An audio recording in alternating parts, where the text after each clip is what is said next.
Good afternoon and welcome to Windy Hill Kennel. This is the 21st of March and we're out here with Shammy's 4 boys. They're doing really good. Everybody got out of here early today before I got back. So since everybody left at 5, it's kind of me today. So I weighed everybody a couple minutes ago. So I've got some new weights for you. I've got collar colors, and some of them will be easy to spot, some won't. The yellow collared is up on the bed right now. So that's the yellow collar. Let's see, 97.92 is the neon orange collared puppy. And it's actually clear over there on the far side, running towards, right there towards me. Can kind of get a glimpse of that collar there for a second. He is 4 pounds, 11.5.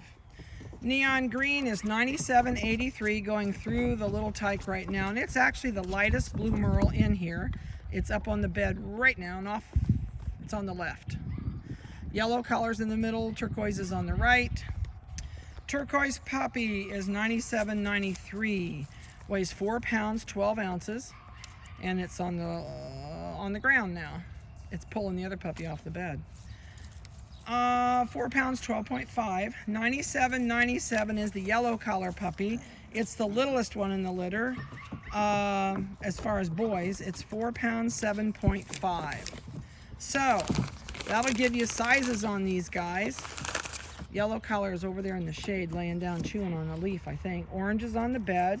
Turquoise is coming down the slide, and that was neon green that jumped through the slide. So hopefully you'll spot your guys out here. They're doing really good. I had to make this pen a little bit smaller because there was less puppies out here today, and they are hard to keep track of when there's too much going on. So everybody is in the house with us completely. They're going in on April the 4th to be spayed and neutered. And I can't remember they can't go home till 8 weeks, and I think that's going to put them past 8 weeks. So they can go home anytime after their spay neuter date if we're at that 8-week mark. And I should have checked that before I came out, but I didn't. So they are completely on dry dog food. I have not had them on cottage cheese, only because they're doing so good on the dry dog food. I honestly just didn't give them any. But I think Vanessa said she was going to start them tomorrow on cottage cheese. I like it because in fact, I was out till yesterday.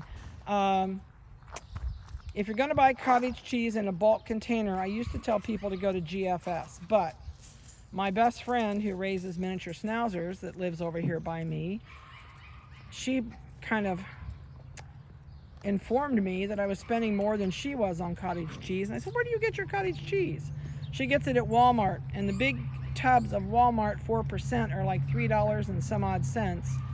So it's much cheaper than GFS, the 4-pound tubs, because you actually get, if you buy 2 tubs, you get it for about the same price as you're paying for 4 pounds. You're getting 6 pounds, a little over 6 pounds. So Walmart is a good place to buy it. Don't turn it upside down. I haven't tried it yet. Normally the manufactured containers for grocery stores leak cottage cheese out. So I am going to try it and put a pan under it and then turn it upside down, make sure if it doesn't leak or not, because normally that's the best way to keep your cottage cheese fresh the longest. So they're strictly on dry dog food. They've been having raw bones about every other day. I do have raw bones for sale. I have rib bones only. I have access because of our cattle to as many rib bones as I want, and so we have them cut in about 8-inch lengths, so they're not the full big long 18-inch ribs, and they're $4.99 a pound. So you can buy 1 or 2, or you can buy 30 pounds. I did have a client buy 30 pounds. I don't know, about 2 weeks ago, I guess it was. So if you don't have access to raw bones, don't know where to get them, and you want to throw them in your freezer, bring a cooler. You don't have to let me know you want them until you get here, because I try and get about 50 pounds every 2 weeks. So, and I have one freezer that's just allocated for dog bones. So I usually have them in stock. They're enjoying the little tunnel today, that's for sure. They're busy. They're learning no bark, no bite, no lick. and they're doing pretty good. We got one in here, unfortunately, it's one of my girls. She's the mouth, and she wants attention constantly when we're in the garage working, which we try not to do that because I don't want them barking at me when I'm working or within 4 foot out of them. They just have to learn to sit and watch. So I try really hard not to pay attention to them, look at them, or talk to them when I'm working. If I want to play with them, I go get them and take them out of the kennel. I'm hoping I'm not making... Oops, she ran into the fence. I'm trying to stay close enough you can see them good, but I don't want to make you dizzy trying to follow them around. I think the smaller pen worked out much better. These are like juvenile delinquents. I'm going to leave them out here for a while. These guys, I honestly think they need more energy worn off than like Cricket's puppies. They will play hard, and when they crash, they'll all get on that bed and go to sleep. And it's about 6 o'clock here, and I don't think I'm going to take them in until they crash. I'm going to let them play hard for a while and run it off. So, a couple things. Please do not feed them canned dog food when you get them home. If you want their teeth to stay good, you need to give them something hard to chew on. Nylabones aren't going to do it. It'll help for chewing a little bit, but they grind their teeth on raw bones. You do not cook them. You do not steam them. You do not give them anything off of your grill after it's been cooked, or you will run a huge chance of, first of all, not only giving them pancreatitis, but bone splinter after they've been heated or cooked. So the other thing that I don't like, that I think I would avoid, are those smoked bones that you see in the pet stores. I had a dog. We bought a bunch of those to give away as Christmas presents in our dog bags one year, and they bought like 50.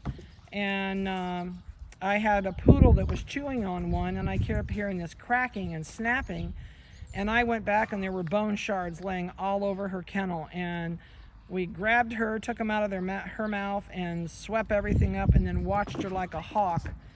We actually fed her lots of good things that day to get her to have a big volume in her gut so she would pass the shards if they were in there, and I took them all back. So please watch out for those smoked bones, because they do have to heat them up and cook them so they don't ruin in the store and they don't stink and mold. So I'm a fresh bone person only for dogs. They don't choke on them. I leave them in the kennels while they play. I don't take them out at night. My big dogs will actually chew a rib bone up completely and eat the entire thing, which is not going to hurt the dog at all, and it's actually good for the dog. If you can get a hold of round shank bones when they're older, they grind their back teeth on those, and it helps them to keep their teeth clean. And the front teeth they use to pull off all the tendons off the ribs. So it's kind of like dental floss. It cleans their teeth, plus it helps pull those baby teeth out. You do want to watch the incisors. When you come, remind me if I forget to tell you about the incisors. Poodles have a tendency not to lose those. I just pulled 4 of them out of one of my poodle puppies that is about 5-6 months old, and the new tooth was almost halfway down, and the baby tooth was loose enough that when I wiggled it, I just went ahead and pulled them out with a pair of hemostats.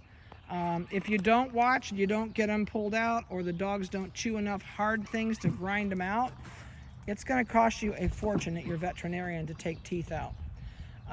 So chewing hard things is the best thing you can do. Look at that face. I love that little phantom. That is so cute. I have a little female that looks like that. I'm tickled to death. This litter had a different color merles in every puppy. Some were phantoms, some were light blue, some were dark. It's just such a cool looking litter. I was really pleased with it. We're probably going to retire Shammy next year. I think I'm going to breed her one last time for poodles. I have a beautiful, beautiful black and red pointed poodle. He's a black and red phantom. His body is black with bright red legs and cheek and eyebrows, and his name is RJ. We'll put him on the website this summer. He's just coming up to a year old, and I want to give him a really good haircut. I've let him get shaggy all winter, so I want to give him a good haircut, put him on the website. But we probably will breed her to RJ next time. And as much as there were the phantoms in this litter, I'm really hoping she throws a whole litter of phantoms with RJ. So keep that in mind. if you missed one out of this litter. We will probably do another litter this fall. I can't think of a whole lot to tell you. You're going to get your health card when you come. You're going to have all the information your veterinarian needs that we have done to this puppy while it's here. And they are used to their toenails trimmed about every 10 days. They are used to a bath. They're used to clippers. They're desensitized to clippers. And since you're going to have a poodle, if you've never had a poodle, you really need to make sure it stays desensitized to clippers.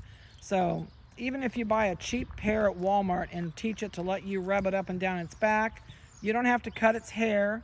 Even if you just hold on to the blade, it's not going to cut you, and run the handle up and down their back. You need to keep them used to that, or the first time you take them to the groomer and it's been maybe 2 months or 3 months till they've had a haircut, they're going to be like Cujo. They're going to be stressed, they're going to freak out.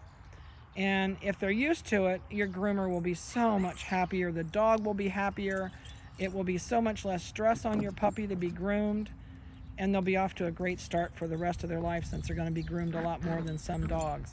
So please keep that in mind. So anyway, that's about all I have to throw at you today. I am going to send out your vitamin information. I'm going to send out your video that tells you everything I'm going to tell you when you come. And if you're not coming, it'll tell you everything I would have told you. And then please write down any questions you have that you would like to talk about when you get here to pick up your puppy. If you're not picking up, get your questions together. Give me a call some evening and we'll sit and we'll go over all your questions, and I'll answer anything I can for you. So I hope you've enjoyed their video. They're a phenomenal bunch of puppies. I love, love, love this litter. And I'm looking forward to the next litter out of her before we retire her. So have a great day. Have a wonderful week. Stay safe. Have a blessed one. And we'll talk to you later.